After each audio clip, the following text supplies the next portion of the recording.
नमस्कार साथियों, आईएमए के ऑनलाइन प्लेटफॉर्म पर मैं मुकेश चौधरी आपका स्वागत करता हूं। स्वागत है आज की मैथमेटिक्स की क्लास में। आइए शुरू करते हैं आज की मैथमेटिक्स की क्लास को। उम्मीद करता हूं आप सभी विद्यार्थी स्वस्थ होंगे, मस्त होंगे। तो आज की क्लास, जैसा कि आपको पता है कि हमारी इस क्लास में PYQ की सीरीज चल रही है, यानी प्रीवियस ईयर्स के क्वेश्चन चल रहे हैं और वो भी चैप्टर वाइज। और इसी सीरीज में हमने सबसे पहले अनुपात समानुपात यानी रेशियो प्रोपोर्शन का चैप्टर कंप्लीट किया, उसके बाद एलसीएम एचसीएफ का कंप्लीट किया है, लेसे और मैसे का, और तीसरा अब हमारा जो चैप्टर चल रहा है वो चल रहा है एवरेज का यानी औसत का, जिसमें 2 क्लासें हमने कर ली हैं और ये तीसरी क्लास है। उम्मीद करता हूँ आपको ये सारी चीज़ें बहुत अच्छे से समझ में आ रही होगी, सारे के सारे प्रश्न बहुत अच्छे से समझ में आ रहे होंगे। देखिए PYQ जो होते हैं वो आपके लिए, किसी भी विद्यार्थी के लिए बहुत इंपॉर्टेंट होते हैं। क्यों होते हैं? क्योंकि जब भी आप किसी भी कंपटीशन एग्जाम की तैयारी करते हो, भले वो कहीं से भी कर रहे हो, तो आप जो पढ़ रहे हो, जो आपको कंटेंट मिल रहा है वो आपके लिए पर्याप्त है कि नहीं, इनफ है कि नहीं, इस बात का पता लगाने के लिए आपको PYQ करने चाहिए। और PYQ से आपको ये पता चलता है कि आपने जो कंटेंट पढ़ा है उससे प्रीवियस ईयर्स के एग्जाम के क्वेश्चन आपसे सॉल्व हो रहे हैं कि नहीं। अगर हो रहे हैं तो आपका कंटेंट आपके लिए इनफ है, अगर नहीं हो रहे हैं तो वो इनफ नहीं है। और जब भी हम किसी भी कंपटीशन एग्जाम की तैयारी करते हैं तो हमें प्रैक्टिस के लिए PYQ करने चाहिए, ताकि हमें पता चले कि किस किस चैप्टर से किस टाइप के क्वेश्चंस पुट हो रहे हैं, कैसे कैसे क्वेश्चन पूछे गए हैं और वो हमसे सॉल्व होते हैं कि नहीं। इसीलिए मैंने PYQ की सीरीज रखी है। तो उम्मीद करता हूं सभी विद्यार्थियों को बहुत अच्छे से सारी बातें समझ में आ रही होंगी। तो आ जाइए फटाफट शुरू करते हैं आज का सेशन। और एक बार फटाफट सभी क्लास को लाइक कर दीजिए, जो विद्यार्थी नए हैं वो चैनल को सब्सक्राइब कर दीजिए, क्योंकि इसी क्रम में मैं आपको कंप्लीट सिलेबस का एक और क्लास स्टार्ट करने जा रहा हूं, जिसमें हम मैथमेटिक्स का कंप्लीट सिलेबस पढ़ेंगे और वो भी चैप्टर वाइज। तो फटाफट चैनल को सब्सक्राइब कर दीजिए ताकि आने वाली क्लासेस के नोटिफिकेशन आपको मिलते रहें। आज का हमारा जो पहला क्वेश्चन है वो क्या रहेगा, देखिए। तो शुरू करते हैं आज के सेशन को, आज की क्लास को। और हमारा फर्स्ट क्वेश्चन देखिए क्या कहता है। प्रश्न क्या कहता है, सोनी तथा टॉनी की औसत आयु 28 वर्ष है। एक सोनी है, एक टॉनी है, 2 व्यक्ति हैं और दोनों की एज का जो एवरेज है वो 28 ईयर्स है। कितना है? 28 वर्ष है। फिर प्रश्न ने क्या कहा, देखिए। प्रश्न क्या रहा है कि यदि मौनी की आयु भी शामिल कर ली जाए तो तीनों की औसत आयु 26 वर्ष ही रह जाती है। अब इसमें एक व्यक्ति मौनी को और ऐड कर दिया जाए और इंक्लूड कर लिया जाए तो अब ये 3 कैंडिडेट हो जाएंगे और तीनों का जो एवरेज है वो 26 ईयर्स हो जाएगा। तो आपको बताना है मौनी की एज कितनी है, मौनी की आयु कितनी है, जो नया इंक्लूड हुआ है, नया ऐड हुआ है, उस कैंडिडेट की एज बतानी है। तो जरा गौर से देखिए, यहाँ सोनी और मौनी व्यक्ति कितने थे? 2, और औसत कितना था? 28। तो व्यक्ति हैं 2, तो 2 व्यक्तियों का औसत, 2 लोग हैं, 2 व्यक्तियों का औसत, औसत कितना दे रखा है? 28 वर्ष। औसत है आपके पास 28 और व्यक्ति है 2। जैसा कि मैंने आपको बताया है कि जहां कहीं भी किसी भी प्रश्न में औसत दिखाई दे और संख्या दिखाई दे, सबसे पहला कार्य क्या होगा? तुरंत दोनों का गुणा कर दें, मल्टीप्लाई कर दें, ताकि आपके पास योग आ जाए, इनका सम आ जाए। तो इनका योग कितना हो जाएगा? व्यक्ति है 2, औसत है 28, तो औसत का संख्या से गुणा कर दो, तो गुणा करोगे तो 56 ईयर्स यानी 56 वर्ष। ये इन दोनों की आयु का योग है। अब प्रश्न क्या रहा है कि अगर एक व्यक्ति मौनी को और शामिल कर लिया जाए तो व्यक्ति कितने हो जाएंगे? 3। पहले से 2 थे, एक और आ गया तो व्यक्ति हो जाएंगे 3। और इन 3 का औसत कितना हो जाएगा? तो 3 लोगों का औसत प्रश्न ने कहा है कि 26 रह जाएगा। तो औसत कितना होगा? 26 वर्ष। तुरंत दोनों का गुणा कर दो, योग आ जाएगा। व्यक्ति 3 है, औसत 26 है, तो इनका योग कितना हो गया? तो योग करने के लिए औसत को संख्या से गुणा कर दीजिए, 26 को 3 से गुणा कर दो, तो 6 × 18, 3 दूनी 6 और 1 7 78 वर्ष, 78 ईयर्स। ये लो। अब जरा गौर से देखिए, हमारे पास ये जो योग आया है ये कितने लोगों का है? ये 2 लोगों का योग है। किन 2 लोगों का है? सोनी और टॉनी का। ये जो योग आया है ये कितने लोगों का है? ये 3 लोगों का है। कौन से 3 लोगों का? सोनी, टॉनी और मौनी। हमारे पास 2 व्यक्तियों की आयु का योग भी है, हमारे पास 3 व्यक्तियों की आयु का योग भी है। 3 व्यक्तियों के योग में से 2 व्यक्तियों का योग घटा दो, 1 व्यक्ति की आयु आ जाएगी, वो भी किसकी? जो बाद में इंक्लूड हुआ है, शामिल हुआ है उसकी, वो भी मौनी। तो मौनी की एज कितनी हो जाएगी? तो देखिए, मौनी की अगर एज फाइंड करनी है तो मौनी की एज कितनी हो जाएगी? 3 लोगों की आयु का योग है 78, 78 में से 56 घटा दीजिए, आंसर आ जाएगा। 8 में से 6 को माइनस करो 2 और 7 में से 5 को माइनस करो 2, तो आंसर कितना आ जाएगा? 22 ईयर्स यानी 22 वर्ष। तो कितनी एज आ जाएगी? 22 वर्ष। उम्मीद करता हूं अच्छे से सबको समझ में आई होगी बात। तो ऑप्शन यहाँ पे कौन सा है? ऑप्शन नंबर 3, आंसर है 22 वर्ष। आंसर कितना आ जाएगा? 22 वर्ष, ऑप्शन नंबर 3। तो यहाँ 3 लोगों की आयु का योग है, 2 लोगों की आयु का योग भी आपके पास है, 3 के योग में से 2 का योग घटाओगे, एक व्यक्ति की आयु आ जाएगी, और वो भी कौन सा, जो बाद में इंक्लूड हुआ है, बाद में शामिल हुआ है, उसकी आयु। तो उम्मीद करता हूँ अच्छे से आपको समझ में आई होगी बात। नेक्स्ट अगला क्वेश्चन, अगला प्रश्न देखिए क्या कहता है। प्रथम 80 प्राकृत संख्याओं का औसत क्या होगा। फर्स्ट 80 नेचुरल नंबर का एवरेज कितना होगा। प्रथम 80 प्राकृत संख्याओं का औसत कितना होगा। पहली 80 प्राकृत संख्या नेचुरल नंबर कहां से स्टार्ट होते हैं, 1 से, और सारे के सारे पॉजिटिव नंबर होते हैं। 1 से स्टार्ट होने वाले सारे पॉजिटिव नंबर्स को हम क्या कहते हैं, नेचुरल नंबर। 1 से शुरू होने वाले सारे की सारी संख्याएं जो धनात्मक हो वो सारी प्राकृत संख्याएं होती है। अब प्रश्न में कहा प्रथम 80, पहले 80, तो पहली 80 संख्याएं कहां से होगी, 1 से लेके 80 तक। 1 से 80 तक की संख्याओं का हमें क्या पता करना है, एवरेज फाइंड करना है, औसत पता करना है। अब देखिए इसका औसत पता करने का एक डायरेक्ट अप्रोच बताता हूं, और वो सुनिए डायरेक्ट अप्रोच क्या है। हम जानते हैं बहुत अच्छे से कि आपको n प्राकृत संख्याओं का अगर योग चाहिए, n प्राकृत संख्याओं का अगर योग चाहिए, तो n प्राकृत संख्याओं का योग ज्ञात करने का फॉर्मूला, n नेचुरल नंबर का सम फाइंड करने का फॉर्मूला क्या होता है, n into n plus 1 upon 2, ये होता है। n into n plus 1 upon 2, ये n नेचुरल नंबर का सम फाइंड करने का फॉर्मूला होता है।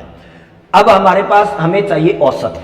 औसत ज्ञात करने का फॉर्मूला क्या होता है, औसत बराबर राशियों का योग बटा राशियों की संख्या, ये फॉर्मूला होता है। तो योग तो हमारे पास आ गया n into n plus 1 upon 2। n का मतलब है संख्याएं जितनी हैं, ये तो योग है, और इसमें भाग देना है किसका, संख्या का। संख्या कितनी है, n, तो n से और इसको डिवाइड कर देंगे। n से डिवाइड कर देंगे तो n से n कैंसिल हो जाएगा, क्या बनेगा, n प्लस 1 अपॉन 2। तो n नेचुरल नंबर का एवरेज फाइंड करने का जो फॉर्मूला होता है वो ये होता है। तो डायरेक्ट मैं यहाँ पे फॉर्मूला लिख देता हूँ, n प्राकृत संख्याओं का, या पहले जितने भी नेचुरल नंबर होते हैं उनका एवरेज फाइंड करने का फॉर्मूला ये होता है। अब हमें 80 संख्याओं का, यानी 1 से लेके 80 तक की संख्याओं का औसत चाहिए, तो n का मान कितना होगा, जितनी संख्या है, नंबर्स की जो अपर लिमिट है, बड़े वाली लिमिट है, वो n होता है। तो प्रश्न ने कहा पहली 80 संख्याओं का, तो 1 से लेके 80 तक की संख्याएं हैं, तो n का मान कितना होगा, 80। तो हमें औसत पता करना है, तो इस फॉर्मूले में वैल्यू पुट कर दो। औसत पता करने के लिए हम क्या करेंगे, औसत बराबर n into n plus 1 upon 2।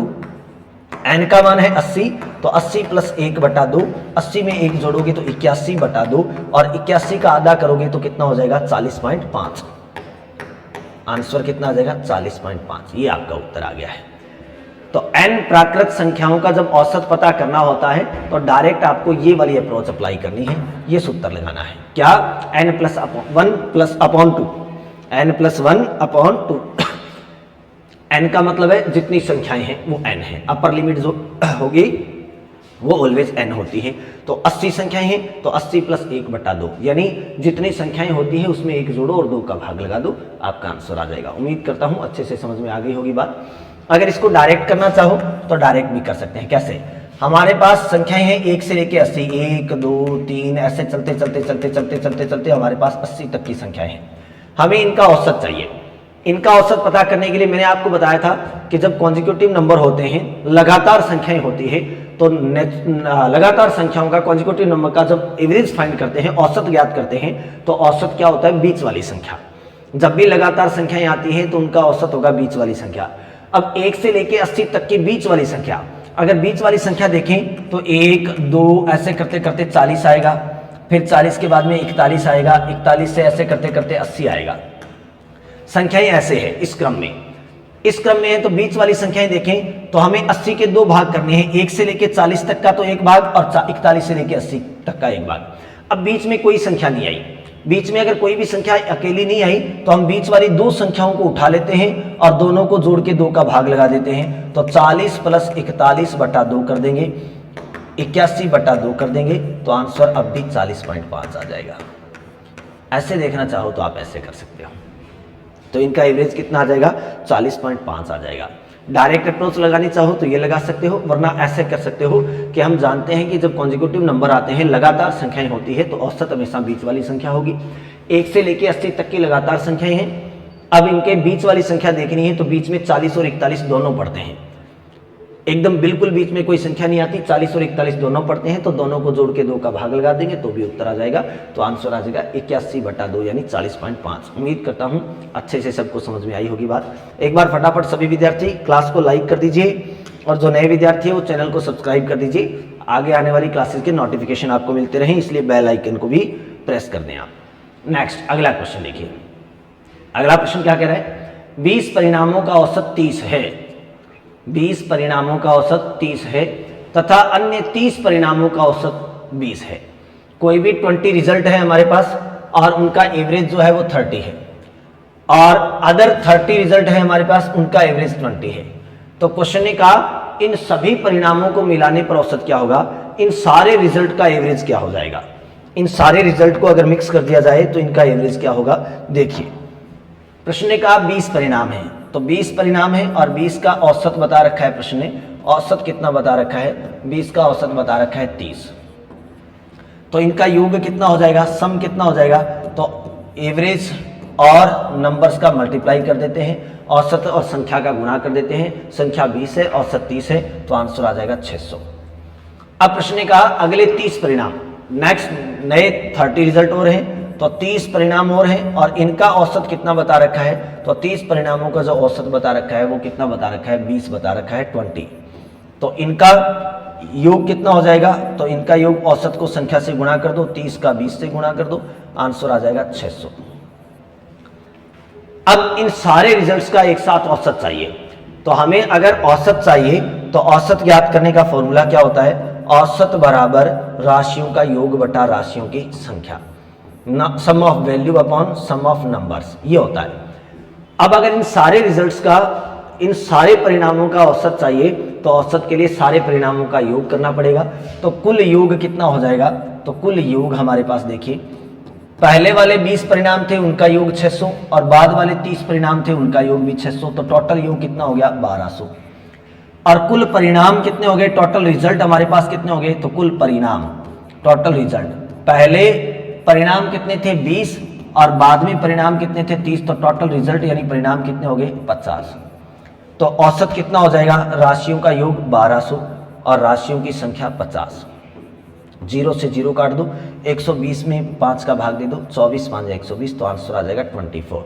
तो इन सारे रिजल्ट्स का एक साथ एवरेज अगर फाइंड करें तो एवरेज कितना आ जाएगा 24 आ जाएगा। तो आंसर ऑप्शन नंबर 1 आपका बिल्कुल करेक्ट उत्तर है। तो आंसर क्या आ जाएगा 24। उम्मीद करता हूँ अच्छे से आपको सारी बातें समझ में आ गई होगी, कर लोगे इस टाइप के क्वेश्चन। अगर इस टाइप के क्वेश्चन आते हैं तो कर पाओगे। चलो नेक्स्ट अगला क्वेश्चन देखिए। अगला क्वेश्चन क्या कहता है, सुनिए ध्यान से। प्रश्न कहता है सप्ताह के पहले 4 दिनों का औसत तापमान 38.6 डिग्री सेल्सियस है तथा बाद के 4 दिनों का औसत तापमान 40.3 डिग्री सेल्सियस है। अब पहले तो ये बताओ सप्ताह में दिन कितने होते हैं, सप्ताह में दिन कितने होते हैं, तो सप्ताह में दिन होते हैं 7। हमें पता नहीं है वो 7 दिन कौन से हैं, तो एक ये है, 2 3 4 5 6 7, ये है वो 7 दिन। अब प्रश्न ने क्या कहा, सप्ताह का औसत तापमान 39.1 है, सप्ताह का यानी 7 दिनों का, इन सब का एवरेज बता रखा है, इन 7 दिनों का एवरेज बता रखा है 39.1। औसत है 39.1 और दिन है 7, तो 7 का 39.1 से गुणा करोगे, औसत का संख्या से गुणा करोगे तो योग आ जाएगा। तो इनका योग कितना आ गया, देखिए इनका योग कितना आ गया। इनके अगर योग की बात करें तो 7 एकम 7, 7 नीम 63, बच गए 6, 7 तिया 21 और 6 27, 273.7, ये आ गया इन 7 दिनों के 7 दिनों के तापमान का योग। अब प्रश्न ने क्या कहा, सप्ताह के पहले 4 दिन, फर्स्ट 4 डेज, पहले 4 दिनों की अगर बात करें तो पहले 4 दिन यहां से स्टार्ट होते हैं और यहां तक, ये है पहले 4 दिन।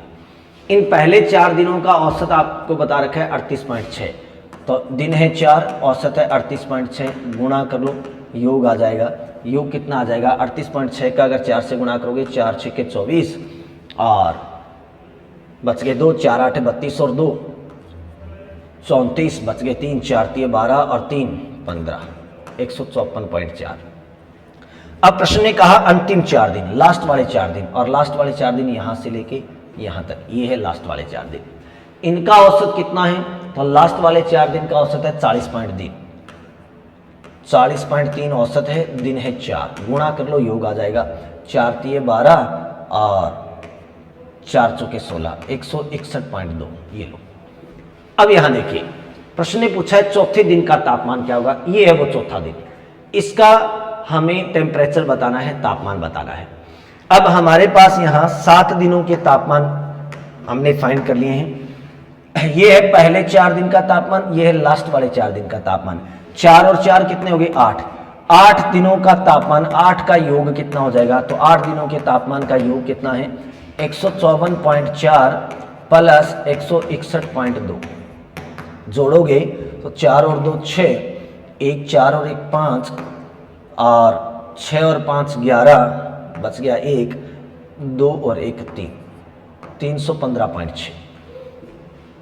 7 दिनों का योग हमारे पास कितना है, तो 7 दिनों का योग जो है हमारे पास देखिए कितना है, तो 7 दिनों का योग है 273.7, 273.7। अब 8 का योग भी आपके पास है, 7 का योग भी आपके पास है, 315.6, इसको ठग से लिख देता हूं 315.6। अब यहां देखिए ये जो योग है वो 7 दिनों का है, ये जो योग है 8 दिनों का है। 8 दिनों के योग में से 7 का योग घटाओगे तो सारी संख्या एक एक बार घटेगी, लेकिन ये संख्या 2 बार काउंट हो चुकी है। पहले 4 दिनों में भी ये काउंट हो गया, अंतिम 4 दिनों में भी ये काउंट हो गया। तो अगर 8 के योग में से 7 का योग घटाओगे तो सारी संख्या एक एक बार घटेगी, एक बार संख्या सिर्फ ये बचेगी। और यही क्यों बचेगी, क्योंकि ये 2 बार काउंट हो चुकी है। तो 8 के योग में से 7 का योग घटाओगे तो चौथे दिन का तापमान बच जाएगा। और चौथे दिन का तापमान, चौथे दिन का तापमान कितना बचेगा, तो 8 दिनों के योग में से यानी 315.6 में से 7 दिनों का तापमान यानी 273.7 घटा दो, 273.7 को माइनस कर दो, ये 273.7 सॉल्व कर लोगे। 6 में से 7 नहीं घटते, 16 में से 7 घटा दो, 9 बच गया। पॉइंट के बाद में 9 है क्या, 2 ऑप्शन में है। चलो अब 4 में से 3 घटा दो, 1 बच गया। पॉइंट से पहले 1 है क्या, ऑप्शन आ गया 3, आगे करने की जरूरत नहीं है। 41.9 करके देखना चाहते हो तो कर लो। यहाँ 1 में से 7 नहीं घटेंगे, 11 में से 7 घटा दो 4, और यहाँ 2 बच गए तो 41.9, ये आपका आंसर आ गया है। उत्तर कितना आएगा, 41.9 डिग्री सेल्सियस। उम्मीद करता हूँ अच्छे से सबको समझ में आ गई होगी बात। आगे बढ़ते हैं नेक्स्ट क्वेश्चन। अगला प्रश्न देखिए, अगला प्रश्न क्या कहता है, ए बी सी डी 4 लड़कों का औसत भार 46 किलोग्राम है। ए बी सी और डी 4 लोग हैं, इनका एवरेज दे रखा है वो 46 kg दे रखा है। बी सी डी और ई का औसत 52 किलोग्राम है। यदि ए का भार 38 हो तो ई लड़के का भार कितना होगा। देखिए ए बी सी डी कितना, 4 लोग हैं, इनका औसत है 46, औसत है 46, लड़के हैं 4, तो इनका योग क्या हो जाएगा, यानी A plus B plus C plus D, इनका योग, चारों का योग कितना हो जाएगा, तो औसत है 46 और संख्या है 4, 46 का 4 से गुणा कर लो, 4 6 के 24 और 4 चौके 16 और 2 18, 184 किलोग्राम इन चारों का योग आ गया।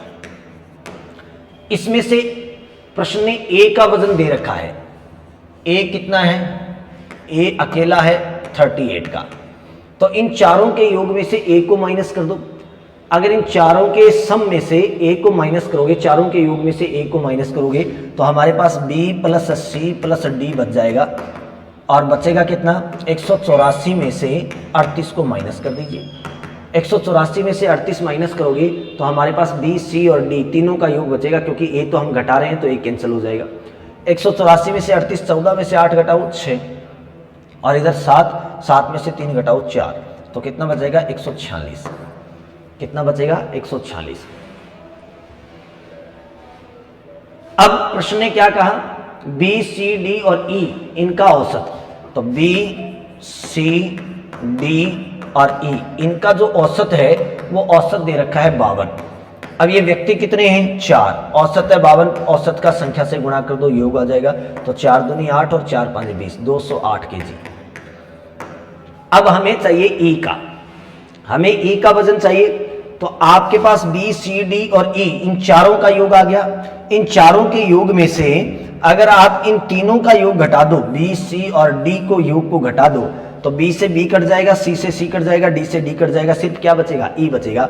तो अगर हमें ई का वजन चाहिए तो चारों का योग है 208, इन चारों के योग में से बी सी डी का योग यानी 146 को माइनस कर दो, तो ई का वजन बच जाएगा। और ई का वजन कितना बचेगा, 208 में से 146 माइनस कीजिए, 8 में से 6 घटाइए 2 और 20 में से 14 घटाइए 6, 62, कितना बचेगा 62। तो आंसर कितना आ जाएगा 62 किलोग्राम। 4 नंबर ऑप्शन ये आपका उत्तर है। तो सबसे पहले ए बी सी डी में से ए को माइनस करना है, बी सी डी बचेगा, और बी सी डी ई में से बी सी डी को माइनस करना है तो ई बचेगा, क्योंकि यहाँ से ए माइनस करेंगे तो ए से कैंसिल हो जाएगा, और इसमें से अगर ये बी सी डी कैंसिल करेंगे तो ये कैंसिल हो जाएंगे और बचेंगे सिर्फ ई, और ई बचेगा तो कितना आ जाएगा 62। उम्मीद करता हूँ अच्छे से सबको समझ में आ गई होगी बात, कर लोगे इस टाइप के क्वेश्चंस को। नेक्स्ट अगला क्वेश्चन देखिए, अगला प्रश्न क्या कहता है, सुनिए ध्यान से। नेक्स्ट क्वेश्चन, क्रमागत 5 विषम संख्याओं का औसत 19 है, इनमें से अंतिम संख्या कौन सी है। बहुत ही सिंपल सा क्वेश्चन है, कॉन्जिक्यूटिव नंबर है, क्रमागत संख्याएं हैं, और मैंने आपको कल की क्लास में भी बताया था जब भी संख्याएं क्रमागत होती हैं, लगातार होती हैं, समान अंतराल से चल रही होती है, कॉन्जिक्यूटिव नंबर होते हैं, तो उस कंडीशन में औसत जो होता है वो बिल्कुल बीच वाली संख्या होती है, एवरेज जो होता है वो बिल्कुल बीच वाली संख्या होती है। अब प्रश्न ने कहा कोई 5 क्रमागत विषम संख्याएं हैं, हमें पता नहीं है कौन सी है, संख्याएं 5 हैं और पांचों की पांचों लगातार हैं, और है कैसी, ऑड नंबर है, विषम संख्याएं हैं। तो 5 क्रमागत विषम संख्याएं हैं, हमें पता नहीं है कौन सी है, मान लेते हैं ए बी सी डी और ई, ये है वो 500 संख्याएं, ये है 5 संख्याएं और पांचों के पांचों लगातार हैं, कंटिन्यू नंबर है, कॉन्जिक्यूटिव नंबर है, और पांचों के पांचों विषम संख्याएं हैं, ऑड नंबर है। अब हम जानते हैं कि जब संख्याएं लगातार होती है तो उनका औसत कहाँ बैठता है, बिल्कुल बीच में। औसत कौन सा होता है, बिल्कुल बीच वाली संख्या। तो इन पांचों का औसत कितना निकलना चाहिए, सी निकलना चाहिए। लेकिन प्रश्न वाले ने औसत कितना दे रखा है, प्रश्न वाले ने औसत दे रखा है कितना, 19, एवरेज कितना बता रखा है 19, यानी सी की जो वैल्यू है वो 19 है, कितनी है 19। तो सी की वैल्यू 19 है और ये बिल्कुल बीच में बैठा है। हमें चाहिए डी, तो सी के जस्ट बाद में आएगा, और 19 के बाद में विषम संख्या कौन सी आती है, तो 19 के बाद विषम संख्या 21, 21 के बाद में 23, और 19 से पहले 17, 17 से पहले 15। तो ये है लगातार विषम संख्याएं, ये वो 500 संख्याएं हैं जिनकी बात चल रही है।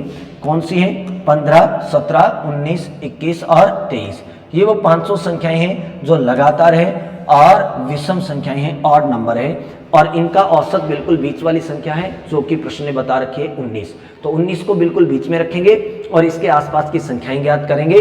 19 को बिल्कुल बीच में रखते हुए आसपास की संख्याएं देखेंगे तो हमें 500 संख्याएं मिल जाएगी।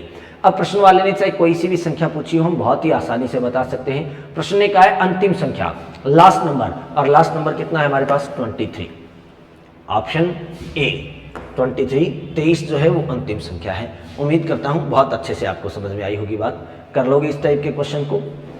बहुत ही इजी सा क्वेश्चन है, और ये बात मैं आपको पहले बता चुका हूँ कि जब भी लगातार संख्याओं की बात आती है तो वहाँ औसत हमेशा बीच वाली संख्या होती है।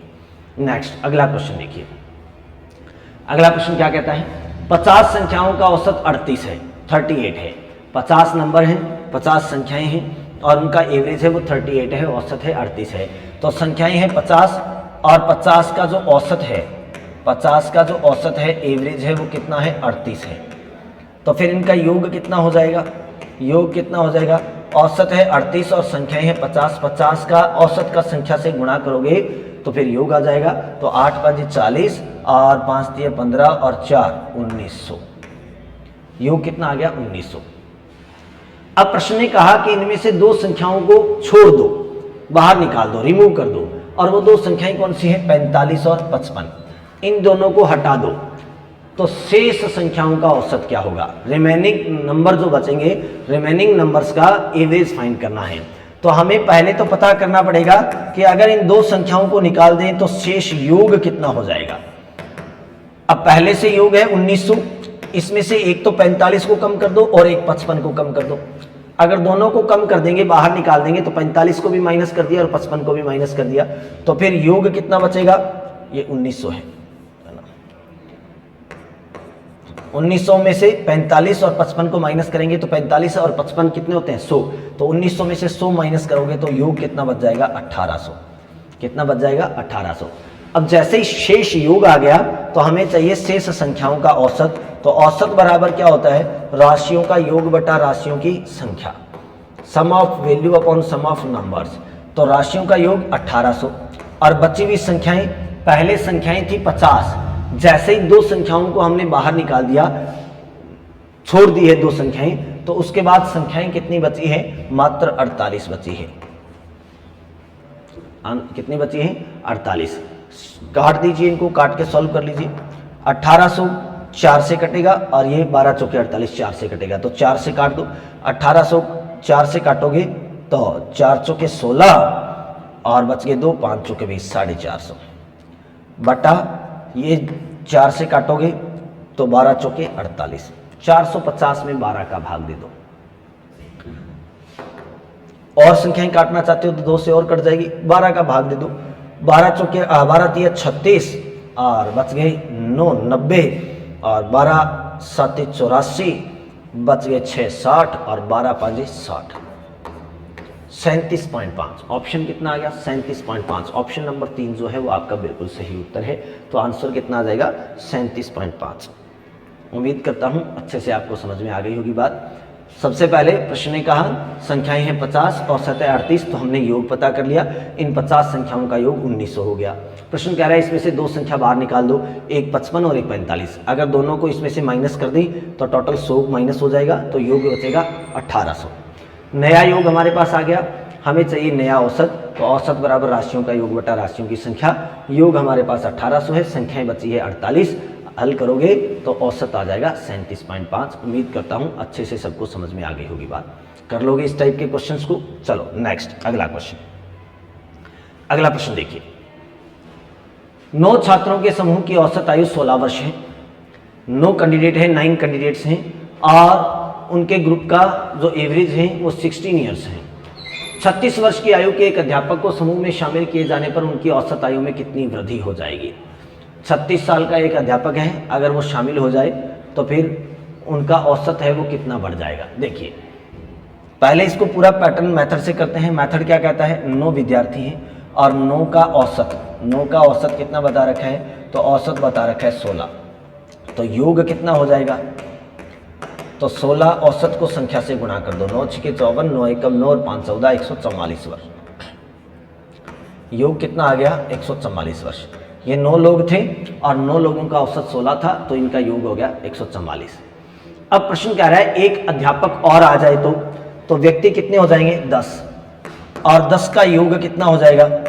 तो पहले से 9 लोगों का योग जो था वो 144 था, एक 10वां व्यक्ति और शामिल हो गया और वो 10वां व्यक्ति 36 साल का था। तो 36 साल का एक व्यक्ति और शामिल हो गया, तो 10 व्यक्तियों का योग कितना हो जाएगा, तो योग हो जाएगा 144 में 36 जोड़ दो तो 6 और 4 10, 4 3 7 और 1 8 और 1 180। योग कितना हो जाएगा, 180। जैसे योग हो गया 180 तो हमें औसत पता करना है। तो नया औसत कितना हो जाएगा, तो औसत बराबर राशियों का योग बटा राशियों की संख्या। योग है 180 और संख्याएं कितनी हैं, तो व्यक्ति हो गए 10, 0 से 0 काट दो। नया औसत कितना आ गया, 18 वर्ष। नया औसत कितना आ गया, 18 वर्ष। अब प्रश्न ने क्या पूछा, औसत आयु में वृद्धि कितने की हो जाएगी, एवरेज जो है वो कितना इंक्रीज हो गया ये बताना है।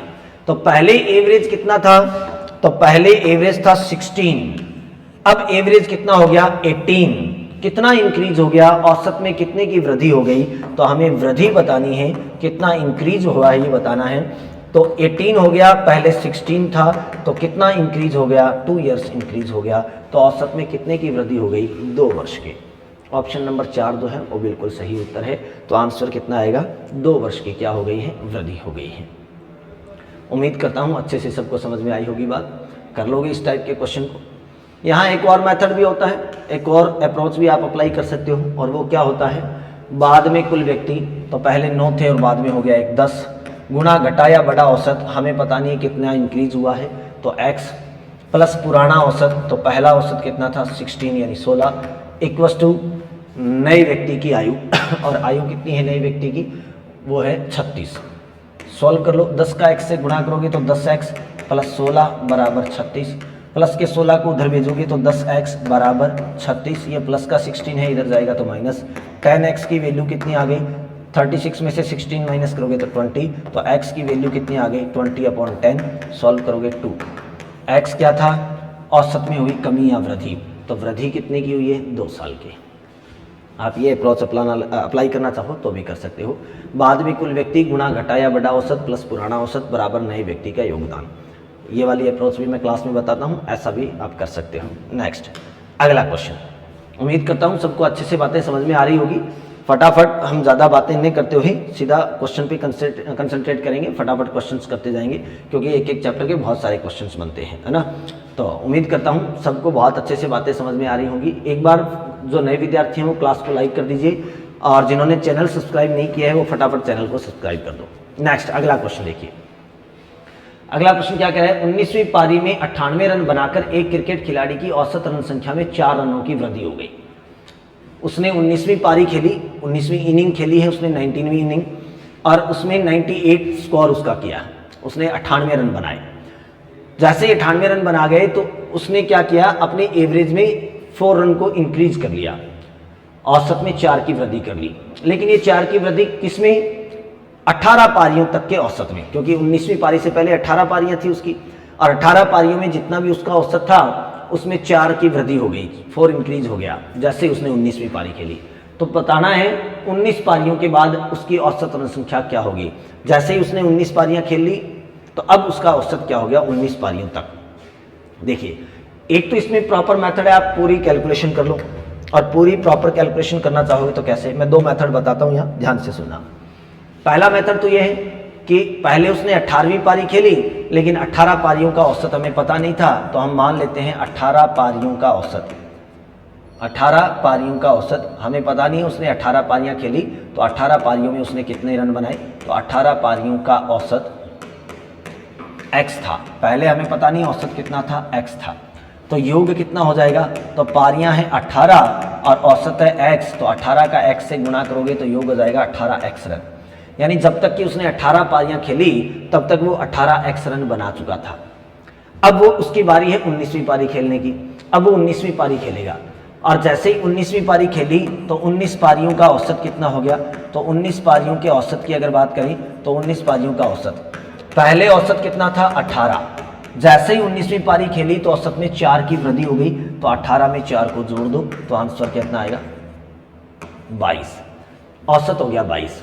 तो इनका योग कितना हो गया, सॉरी पहले औसत x था, 18 नहीं था, पहले औसत था x, तो x में अब 4 रन की वृद्धि होगी तो औसत हो गया x + 4।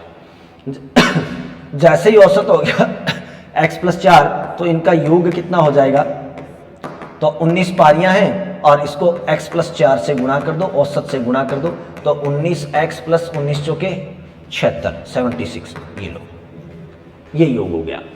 अब 18 पारियां खेली थी तब तक उसका योग जो था वो 18x था, और 19 पारियां खेली तब तक उसका योग 19x + 76 हो गया। अब प्रश्न ने क्या कहा, 19वीं पारी में केवल 98 का स्कोर बना है, 98 रन बने हैं, इसका मतलब ये जो 19 पारियों का योग है वो 18 पारियों के योग से ज्यादा होगा, और कितना ज्यादा होगा, तो 19वीं पारी में 98 रन और बने हैं, तो ये स्कोर पहले वाले स्कोर से 98 एक्स्ट्रा होना चाहिए, 98 ज्यादा होना चाहिए।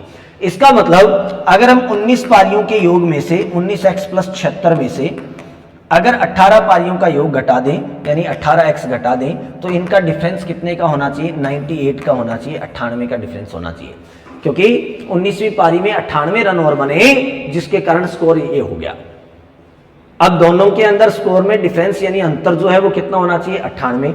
इसको सॉल्व कर लो, आंसर आ जाएगा। 76 को उधर भेज दो तो 19x - 18x बराबर 98, और ये 76 प्लस का इधर जाएगा तो माइनस का, तो x बराबर 19 में से 18 घटाओगे तो 1x, और 98 में से 76 घटा दो तो 8 में से 6 घटाइए 2, और 9 में से 7 घटाइए 2, तो x का मान आ गया 22, ये x की वैल्यू आ गई। जैसे ही x की वैल्यू आ गई तो यहाँ वैल्यू पुट कर दो, यहां मान रख दीजिए। हमने x क्या माना था, 18 पारियों का औसत, जो कि कितना था 22। लेकिन प्रश्न ने पूछा है 19 पारियों तक का औसत, और हमने 19 पारियों का औसत कितना माना था, x + 4। x का मान 22 है, तो 22 + 4, 22 और 4 कितने होते हैं 26। तो 19 पारियों तक का औसत कितना हो जाएगा 26। ऑप्शन नंबर 1 ये आपका सही उत्तर है। एक तो ये तरीका है। अगर ये अप्लाई नहीं करना चाहो तो एक और तरीका है, एक और मेथड है, और वो एक और मेथड क्या है, ध्यान से देखिए। आप यहां एक फॉर्मूला अप्लाई कर सकते हो, और फॉर्मूला क्या है, पहली पारी तक का औसत। पहली पारी का मतलब जो लास्ट वाली पारी खेली है ना, उससे पहले पहले। तो पहली पारी का औसत, फॉर्मूला क्या है, पहली पारी का औसत। पहली पारी का औसत, और औसत ज्ञात करने का फॉर्मूला क्या है, देखिए। पहली पारी यहां पे कौन सी, अंतिम पारी से पहले जो खेली है। अब उसने 19वीं पारी लास्ट खेली है, तो इससे पहली कौन सी थी 18। तो 18 पारियों तक का अगर औसत पूछे तो कैसे ज्ञात करेंगे, नए रन माइनस दूसरी पारी, नए रन माइनस दूसरी पारी गुणा औसत में वृद्धि। ये अप्रोच अप्लाई कर दो। नए रन कितने थे, तो नए रन बने थे 98, माइनस दूसरी पारी कौन सी थी 19वीं, औसत में वृद्धि कितने की 4 की, तो 98 माइनस 76, आंसर कितना आ जाएगा 22। ये 22 क्या था, पहली पारी का औसत था, और पहली पारी का औसत यानी 18 पारियों का औसत था। पहले वाली पारी थी तब तक का औसत है 22, x का मान 22 आया था, यहां पर भी 22, पहले वाली पारी तक का औसत आ गया 22। अब अगर प्रश्न वाला पूछे अंतिम पारी तक का औसत, अगर क्वेश्चन वाला आपसे पूछ रहा है अंतिम पारी तक का औसत, तो अंतिम पारी तक का औसत ज्ञात करने के लिए हम क्या करेंगे, तो देखिए अंतिम पारी तक औसत, अंतिम पारी लास्ट वाली पारी है, अंतिम पारी तक औसत, लास्ट वाली पारी खेली है उस तक का औसत चाहिए। तो अंतिम से पहले पहले उसका औसत कितना था 22, और लास्ट वाली पारी खेली तो उसके औसत में वृद्धि कितनी की होगी 4 की। तो प्रश्न ने कहा 4 और बढ़ा दो, तो लास्ट वाले पहले पहले पारी थी तब तक का औसत 22 था, लास्ट वाली में 4 और बढ़ गए, तो आंसर कितना आ जाएगा 26। अंतिम पारी तक का औसत कितना आ जाएगा 26। अगर प्रश्न वाला अंतिम पारी से पहले पहले का औसत पूछे तो आपको सिर्फ यहां तक बताना है, और लास्ट पारी तक का एवरेज पूछे तो आपको जितने की कमी या वृद्धि बताई गई है उतना जोड़ के या घटा के और बता देना है, तो आपको अंतिम पारी तक औसत मिल जाएगा। और अंतिम पारी यहाँ पे कौन सी थी, अंतिम पारी लास्ट वाली थी जो कि 19वीं पारी है, तो 19 पारियों तक का औसत कितना हो जाएगा 26 रन हो जाएगा। उम्मीद करता हूँ अच्छे से आपको समझ में आ गई होगी बात। आप दोनों में से कोई भी अप्रोच अप्लाई कर सकते हो, प्रॉपर मेथड से करना चाहो तो ऐसे, डायरेक्ट अप्रोच अप्लाई करना चाहो तो ऐसे। चलो नेक्स्ट, उम्मीद करता हूँ अच्छे से सबको समझ में आ रही होगी बातें। फटाफट एक बार क्लास को लाइक कर दीजिए जिन विद्यार्थियों ने अभी तक लाइक नहीं किए क्लास को, और जिन विद्यार्थियों ने चैनल सब्सक्राइब नहीं किया वो चैनल सब्सक्राइब कर दीजिए फटाफट। चलो आगे बढ़ते हैं। अगला क्वेश्चन देखिए, अगला प्रश्न क्या है, यदि 6a + 6b = 84 हो तो a तथा b का औसत क्या होगा। एवरेज फाइंड करना है a और b का। अब हमें देखिए, हमें a और b का औसत बताना है। औसत बराबर क्या होता है, औसत बराबर राशियों का योग बटा राशियों की संख्या, यही होता है। अब राशियां है कौन सी हमारे पास, तो हमें एवरेज बताना है a और b का, तो इनका योग चाहिए यानी a + b का मान चाहिए, बटा ये संख्याएं कितनी है 2, तो a + b बटा 2 करेंगे तो इनका एवरेज आ जाएगा। लेकिन हमारे पास a + b का मान नहीं है, तो ये a + b का मान कहां से आएगा, तो क्वेश्चन ने दे रखा है 6a + 6b = 84। यहां से दोनों में कॉमन क्या आ रहा है 6 को कॉमन ले लो, यहां बचेगा a + b = 84। 6 बराबर से दूसरी तरफ जाएगा, 6 गुणा में उधर जाएगा तो भाग में, तो a + b की वैल्यू कितनी आ जाएगी 84 / 6, तो कितना आ जाएगा 14 × 6 = 84। तो a + b की वैल्यू आ गई 14। जैसे ही हमारे पास a + b की वैल्यू आ गई तो यहाँ वैल्यू पुट कर दो, क्योंकि हम इन दोनों का योग चाहते थे और योग हमें मिल गया। जैसे ही हमें योग मिल गया है तो यहाँ वैल्यू पुट कर दीजिए। a + b का मान है 14 बटा 2, और 14 में 2 का भाग दोगे तो आंसर आ जाएगा 7। तो इनका एवरेज कितना आ गया है 7 आ गया है। तो आंसर कौन सा हो जाएगा, ऑप्शन नंबर 2 ये आपका आंसर हो गया। तो एवरेज आ गया है 7। उम्मीद करता हूँ अच्छे से सबको समझ में आई होगी बात। कर लोगे इस टाइप के क्वेश्चन, बहुत ही सिंपल क्वेश्चन है। तो उम्मीद करता हूँ सबको सारी बातें बहुत अच्छे से समझ में आई होगी, सारे प्रश्न बहुत अच्छे से समझ में आए होंगे। अगर किसी भी विद्यार्थी को किसी भी प्रकार का कोई डाउट होता है तो आप कमेंट कर सकते हो, मैं कमेंट देखता हूँ आपके और आपके डाउट को ज़रूर क्लियर करूँगा। तो उम्मीद करता हूँ आज का सेशन, आज की क्लास आपके लिए अच्छी रही होगी और मिलते हैं अगली क्लास में। तब तक के लिए धन्यवाद, नमस्कार, जय हिंद, जय भारत।